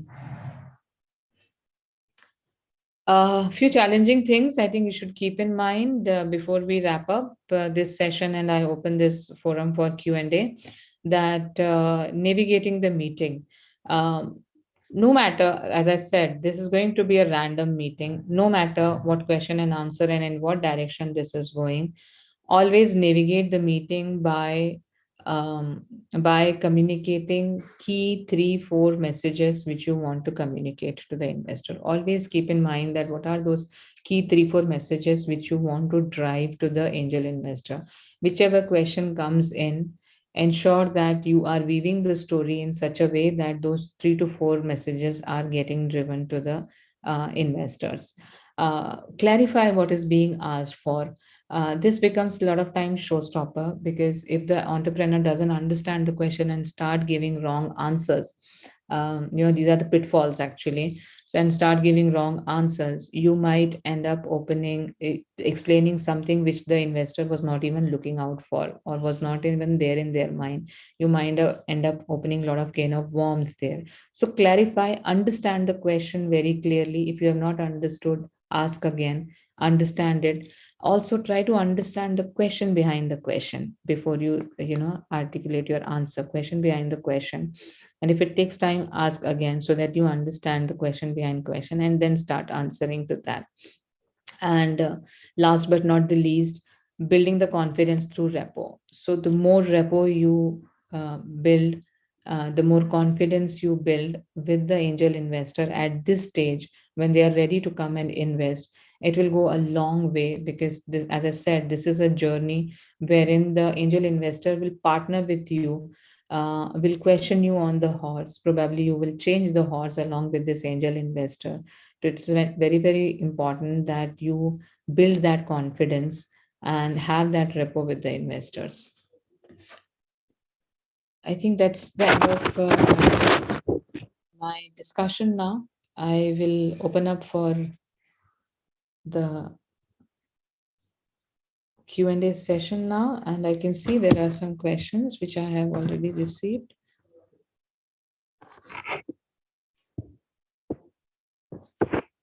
Oops, quite a few. Okay, let me read it out for you. If an investor from Nepal is willing to invest in India, what is the process? Okay. So, so there is a new guideline, and I will not get into the nitty-gritties there, but there is a new guideline which has come up for AIF, and a foreign national can invest in India now in the startup as part of the angel funds. maybe we can discuss about it sometime later. Otherwise, you can also find out the new guideline on the AIF, which allows the non-Indian resident to invest in Indian startups up to a certain cap amount, actually. Whether the bank borrowing is possible for MSME as per the schemes framed by government. Yes, that is possible. And I think maybe we can pass on this question next time to our experts from MSME who are coming and joining in the next session, and they would be able to throw more light in detail. I'm afraid due to short of time, we would not be able to get into it right now. Brief contents of the pitch report.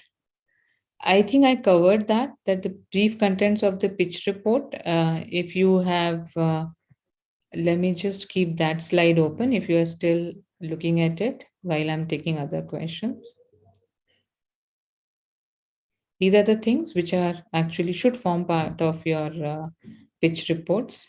And if you're looking at the brief content, this is the one which you have to cover briefly. I'll move on to the next question. What is the expected investor sum that is expected from a MSME and startup? Can a person have an enterprise to raise funds and provide them to MSME similar to investment companies? Are there any particular clause of benefit to such investment companies set up to provide capital or funding? I'm afraid I'm not able to understand this question. Maybe I can come back to this question later. We heard about impact investors too. Are they different from the ones listed? So impact investors are actually, the funds who invest in the sectors which create impact in any economy.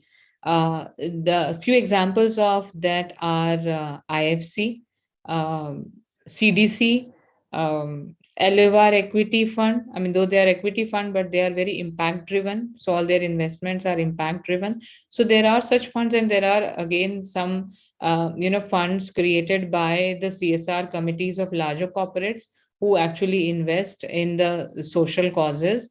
So these are called the impact funds actually. And these are, if I'm reading the question, are they different from the ones listed? So these are actually the listed impact funds. They get registered as impact funds actually, and these are different from your angel investors, to be precise.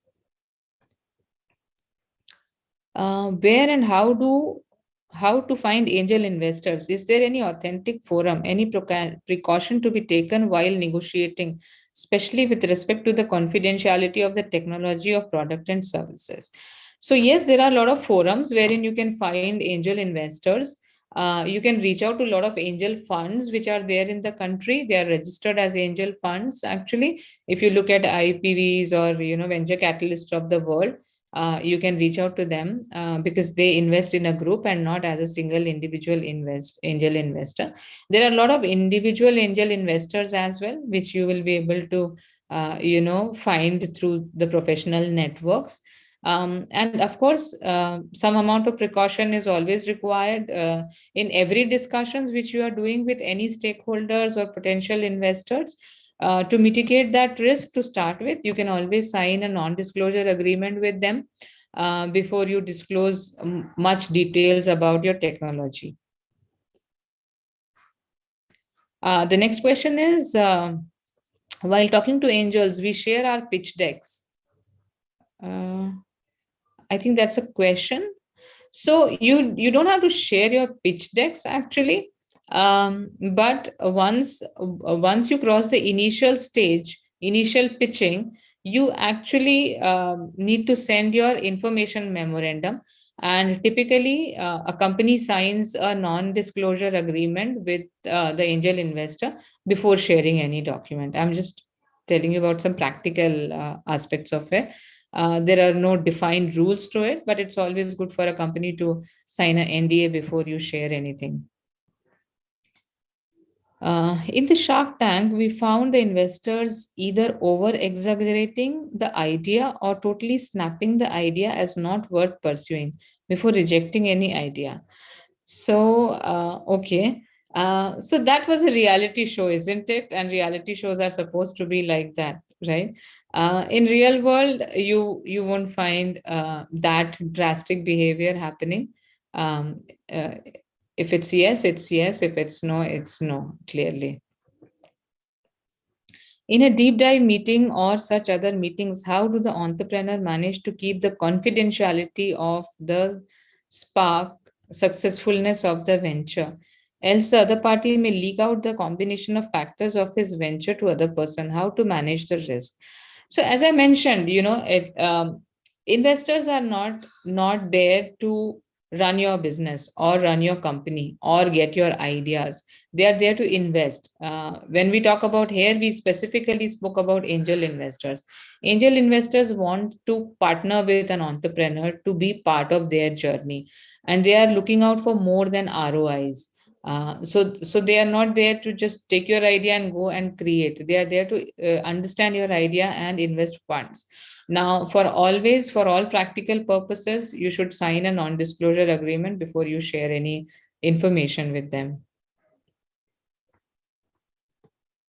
How does the angel investor perform the risk assessment of the entrepreneur, as the risk involved in investing in startup is very high? Yes, you are right.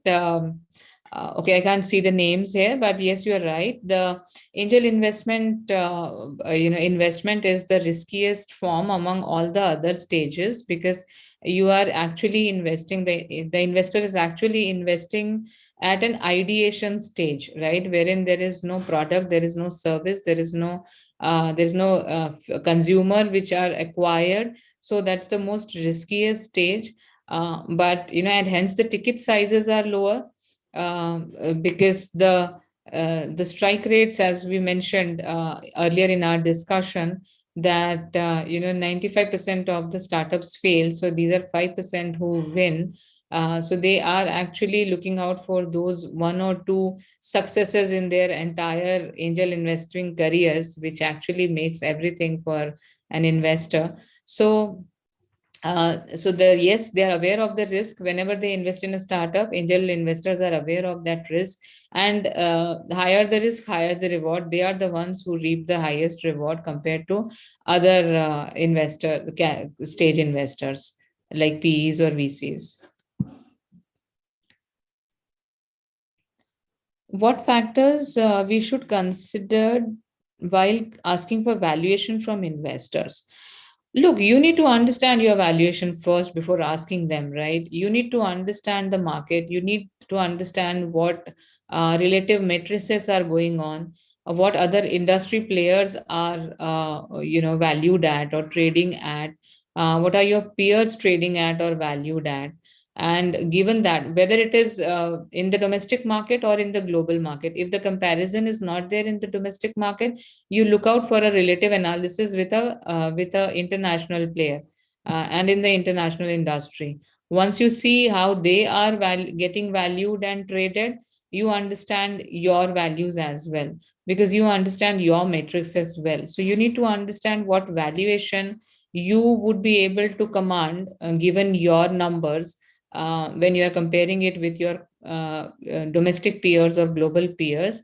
That's when you start the discussion with your investors, because investors might come up with their own set of multiples, but you need to understand what multiple you should be valued at. uh, can you give an ideal example of exit strategy? Okay, so exit strategy comes after the mature stage funding, right? That's where most of the P funds invest. And those are sometimes stages wherein they do the complete buyout for a company which is not doing well, for reviving that company and taking that company for a merger and acquisition. So the best the example of exit strategy is, what is your plan for either going for IPO or mergers and acquisitions? If you think merger and acquisition, which kind of company would you think would be able to come and acquire you or merge with you? Which other large industry player you will look up to for the mergers and acquisitions? So these are the strategies which you should have in your mind. Can you? Did I miss something? Can you touch upon some of the key things to watch out for in the term sheet? So also at the seed stage, it is mandatory to have a shareholders agreement. Yes, at every stage, it is mandatory to have a shareholders agreement. That's when you will bring the angel investors on board if they are investing in your equity. If they are investing in the debt, then the type of agreement would be different. If they are investing in convertible notes, then the type of agreement would be different. But if they are investing in equity, there has to be a shareholders agreement for that. Key things to watch out for in a term sheet. A quick answer to that would be just see the discount factor which you are, as a terms and conditions, you are including for the next round of participations for them, and always see the ROFR terms and conditions for that.